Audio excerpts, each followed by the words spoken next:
Hey art teachers, I'm Kyle Robertson. I am a middle school art teacher here in McDonough, Georgia. So I am excited to have the opportunity to bring you along on the journey of us creating undulating vessels. And if you haven't already, make sure you like and subscribe to follow the Art of Education University's YouTube to view more content like this, a day in the life of an art teacher.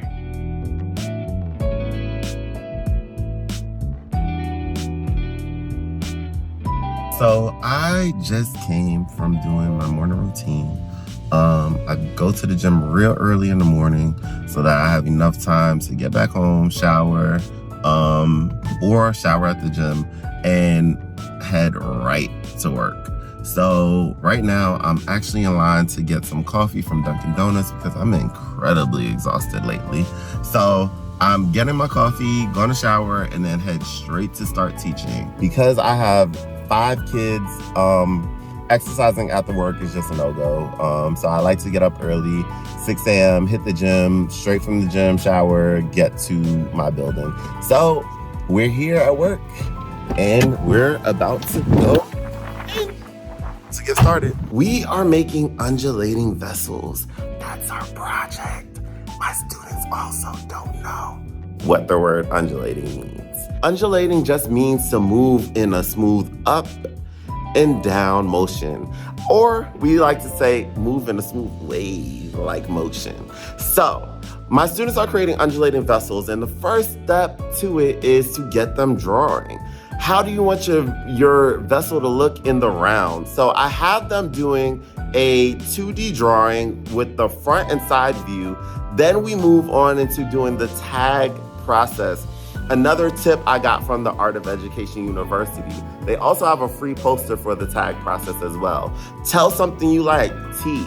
A, ask a question. G, give some advice. And it's a really quick and easy way to get students talking about each other's artwork, looking at it, and then we move on into the building process. We're going to be coil building our vessels.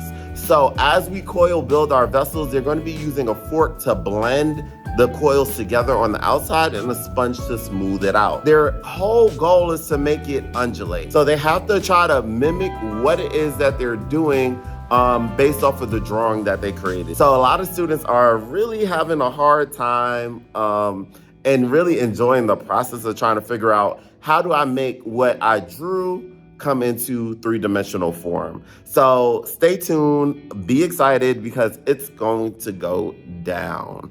And my students are doing a phenomenal job doing it. So here we have our drying rack, the board, we have some elements of art. There's some ceramic things that the elementary school students are doing. We try to keep a supply table going over here so that our students have like basic supplies that they can access. Inside this room right here is our supply closet. It's where we keep everything kind of organized and labeled.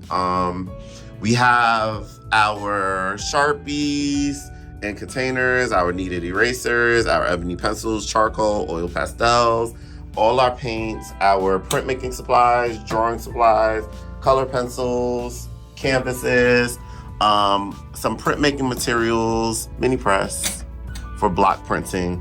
And then we have our paper cabinet over here. This is our first year having art face-to-face once again. But we're working on building a strong art program within the building.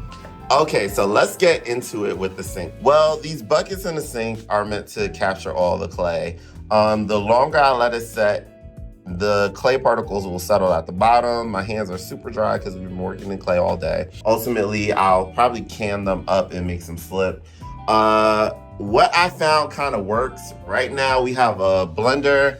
This is my art blender. I usually either use it for paper making supplies or I'll wash it out completely. And if I need to make any slip, I'll just kind of blend up some clay and some water and make some slip with it. These little food trays. All our students got one. They each had their name on it and a bag.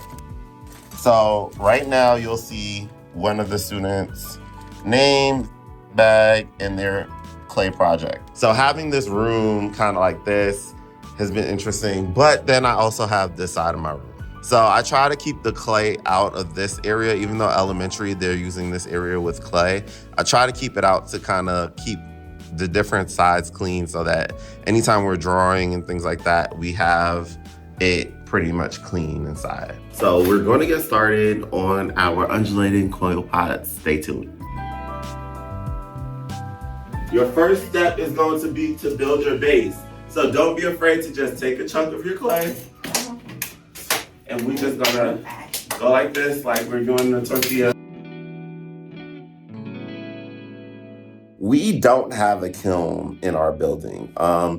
We're actually in the high school building, old high school that they divided it. So we don't have a full building, but inside the building, there was an old art room that is a ceramics room. Anything that we take, I wheel over and I'm bringing all our items over to the ceramics teacher. She is taking our stuff and she's firing it for us in between her firings with her students. So I'm super appreciative that my students are getting the opportunity to get that, because I don't have the capacity to be able to fire their work like I normally would. So between our two classes, we are working hard to get these things done. So shout out to Miss Wood. I appreciate you.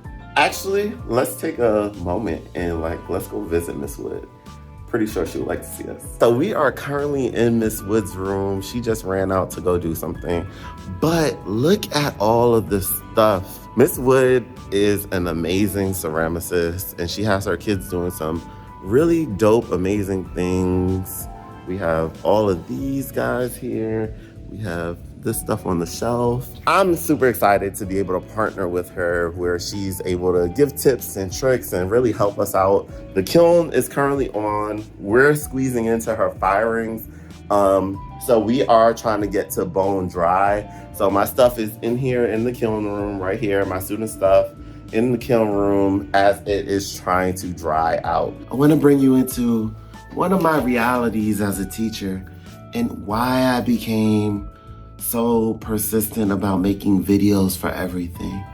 You hear my voice right now? This happens to me a lot. It started happening about 3 years ago when I was teaching out of school. My classroom had a lot of mold in it, and it made me really sensitive to anything. And so now when certain things happen, I lose my voice completely. And I'm trying to teach with no voice. So the fact that I had a video example to show my students what to do, how to work on it, it allowed them to be able to say, you don't need to talk, I'll watch the video, I'll reference the video. So we have some really dope vessels being made, and I'm super excited about what they're doing with their first time working with clay. A lot of them have not touched clay since 3rd and 4th grade. So for them to come in and do this is a phenomenal thing, and I'm really celebrating this win with my students. My voice is trying to go out, and it's really frustrating in all honesty. And one thing about my kids is they dish back what I dish out. So they're gonna see my voice and say, it's okay, Mr. Rob, we got this. Don't worry about talking. Just tell us what we need to do. You can write it on the board and we got you.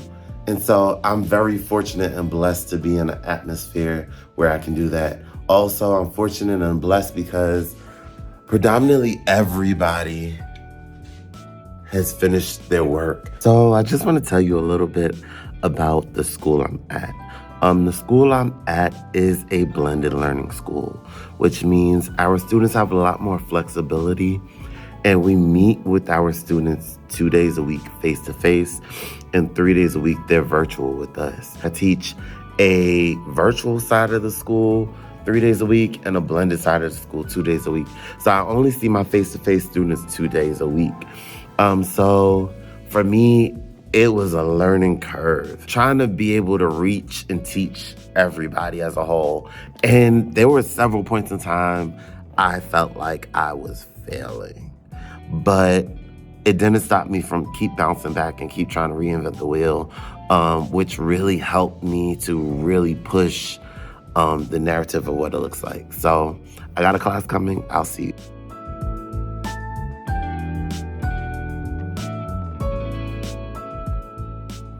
Hey, art teachers, can I just be real with you? I'm really struggling on today. I don't know why, but losing my voice on today is like really bothering me. When I want to really have an impactful moments with my students, I wake up excited about coming in and doing the stuff. It's like to have this happen is just like so frustrating for me. I still try to keep a positive attitude around my students. I just want to say to all the teachers that are out there, like, y'all deserve your flowers because there's so many things that you may be personally going through that you still show up and show out for your students. And it's appreciated for what you've done, for what you're doing, because you are great, you're dope, you're amazing. And if you're anything like me, something like this bothers you because you want to do so much for your kids. And so keep being great, keep inspiring, keep pushing the narrative, pushing the bar, because you matter.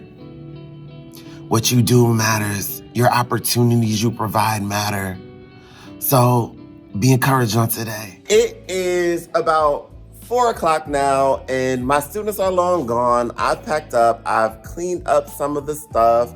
Still got a bag of clay right there on the table, but I'm gonna leave that because nobody should be using that room. But I hope that you enjoyed learning a little bit about our process of creating undulating vessels. And if you haven't already, once again, like this video, comment, subscribe to The Art of Education for more of a day in the life of an art teacher. Y'all enjoy, keep creating, keep doing dope, amazing things, because you are dope, amazing educators, and I celebrate you. Bye.